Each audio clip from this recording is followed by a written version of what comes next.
Como é que um missionário, um pastor, um homem de Deus, se aventura para a política, para ser um candidato a um deputado, né? Inclusive, eu debati muitas vezes, até um tanto quanto decepcionado como cristão, por você ser candidato a deputado. Como é que você faz para conciliar isso, para separar a sua vida de político, a vida de pastor e seguir o seu ministério? Eu não sei como é que não acharam o vídeo, que tem na internet um vídeo, eu falando contra a política. Eu preguei contra a política a vida toda. Explico por quê. Eu sou assembleiano. Os nossos velhos pais nos falaram que política era do diabo. E o assembleiano, ele vende o que ele comprou.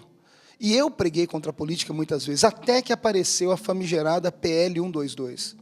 Quando a PL 122 atravessou o Congresso Nacional, por falta de deputados atentos, tinha deputados evangélicos, mas não foram atentos.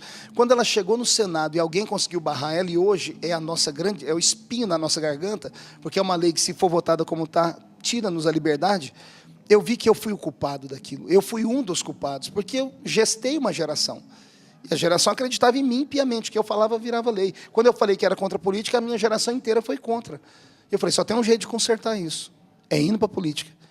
E eu tive um sonho, uma visão divina. Eu sabia que, ao entrar na política, eu não seria normal, porque eu nunca fui normal em lugar nenhum. E quando eu entrei na política, eu criei uma confusão, porque eu entrei e me tornei o deputado mais atuante, ao ponto do pastor Silas Malafaia, que hoje é um grande amigo, dizer, olha, nunca houve na história alguém que atuasse como esse garoto atua. Porque eu entrei já brigando. Eu entrei bloqueando votações, aquela história do... Eu arrumei aquela confusão toda.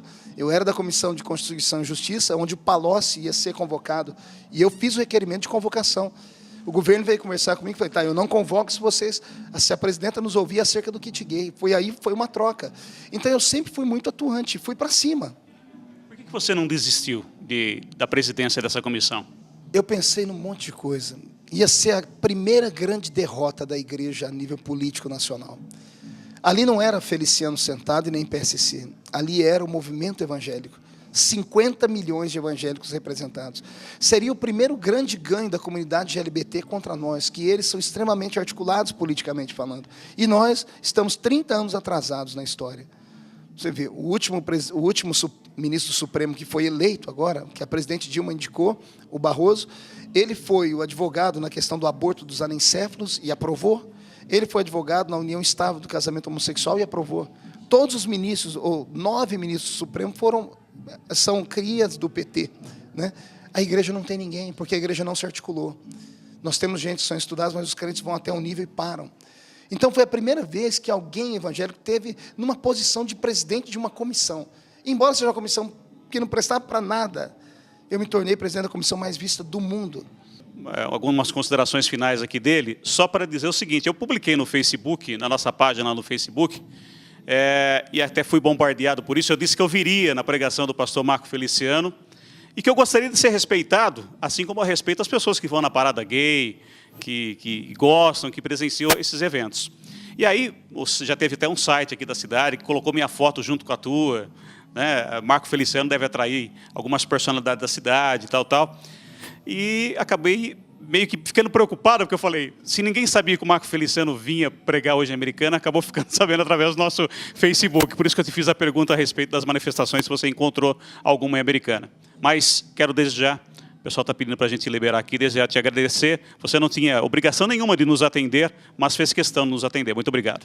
Eu te agradeço, e não dá atenção para ele aqui não, que isso aqui é uma pedra de tropeço na minha vida, viu? Falo com você mais 1 hora, se for preciso aqui. Eu queria falar uma coisa para o pessoal. Essa ferramenta de mídia social, as pessoas têm que ter um pouquinho mais de conhecimento, como eu tenho. Essa turma que entra bombardeando, são meia dúzia. Cada um deles tem 5, 6 Facebook fakes, porque isso é uma estratégia. É a estratégia do terrorismo. Eles vão para cima de você. O nosso povo não é articulado. Nós temos infinitamente mais evangélicos. No país, nós temos 50 milhões de evangélicos. O movimento gay não chega a 2% da nação brasileira. Tanto é que você vê as passeatas deles. Mas em São Paulo deu 300 mil pessoas. Mas um monte de gente para brincar, gente que gosta de farrear. Na minha cidade, nós tínhamos antigamente, chamava peruada. Os homens iam tudo vestido de mulher, ia lá, fingia que estava dando a luz, mas era tudo macho, mas tudo só para farrear, como fosse um carnaval. Não tenha medo de expressar a sua opinião, você que está aí do outro lado vendo. Porque Martin Luther King, que foi um pastor e foi um dos grandes ativistas dos direitos humanos do mundo, dizia assim, o que me assusta não é o grito dos maus, mas é o silêncio dos bons. Se a igreja tivesse manifestado comigo na primeira vez, não tinha acontecido essa parafernália toda. Pode ver que quando depois veio o pastor Zé Wellington, lá em Brasília, fez uma moção de apoio com assinatura de 24 mil pastores para me ajudar. Quando ele leu aquilo, a imprensa brecou, falou, calma aí, nós não estamos brigando com um homem, estamos brigando com uma instituição. Quando o Renê Terra Nova me levou lá na Bahia, no encontro deles, com 17 mil pastores, e me colocou, ele representa a gente, acabou. Então, nós temos que mostrar força. O crente é muito bom para brigar com o crente. Está na hora de você começar a brigar com o inimigo certo, contra o seu medo. Tá? Então, quero agradecer você, agradecer a cidade americana. E ainda que viessem manifestações, seriam bem-vindas, desde que fosse ordeira, desde que não estragasse o nosso culto. Vocês se manifestam com aquilo que querem, nós nos manifestamos como querendo. Eu não sou homofóbico, eu não sou racista. Procure meu histórico, você não vai encontrar. Ah, mas e as frases? A Xuxa chegou a me chamar de monstro, e eu ia processar ela.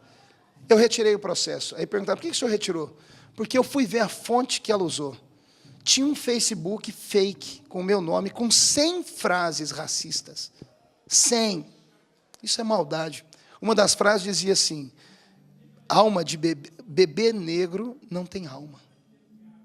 Me dá vontade de chorar. Como é que um ser humano tem coragem de colocar isso e falar que fui eu que falei? Esparramou, não tem controle na mídia social. Eu tenho lá hoje na Polícia Federal um processo contra uns 10 sites. Você não encontra as pessoas, porque são covardes. Eu desafio eles a sentarem comigo numa mesa, a irem em Brasília, sentar comigo na Comissão de Direitos Humanos. Vamos discutir a nível intelectual. Agora, ficar com xingamento, palavrões. Eles mesmos praticam homofobias, me chamam de gay. Entra nas minhas timelines, eles me chamam de gay, falam que eu sou isso, que eu sou aquilo, que eu faço aquilo, aquilo outro. Eles mesmos não se aceitam. Então, amigo, você que está aí do outro lado, deixa eu te dar um conselho. Seja feliz, mas não fira a minha felicidade. Seja inteligente, não seja massa de manobra.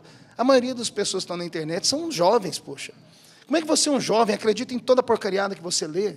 Acredita em tudo que você vê pela televisão? Tudo hoje é editado, tudo é editado.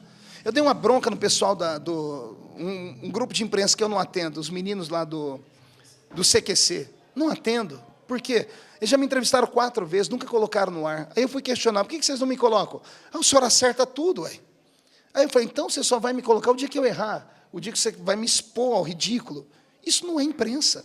A imprensa é como a sua, você está colocando e eu está me deixando falar. Isso é imprensa. É você poder dialogar. Ninguém é obrigado a concordar comigo, como eu não sou obrigado a concordar com as pessoas. Não existe no nosso país o crime de opinião. Quiseram criar esse crime para mim. A minha opinião é o meu direito, eu tenho o direito de pensar. A liberdade de pensamento vem antes da liberdade sexual, antes de qualquer outro tipo de liberdade. Então, eu posso expor como você pode. Hoje sou eu, amanhã é você. Bombardearam você como bombardearam todos os jornalistas do país até hoje que tentaram falar uma frase certa sobre mim.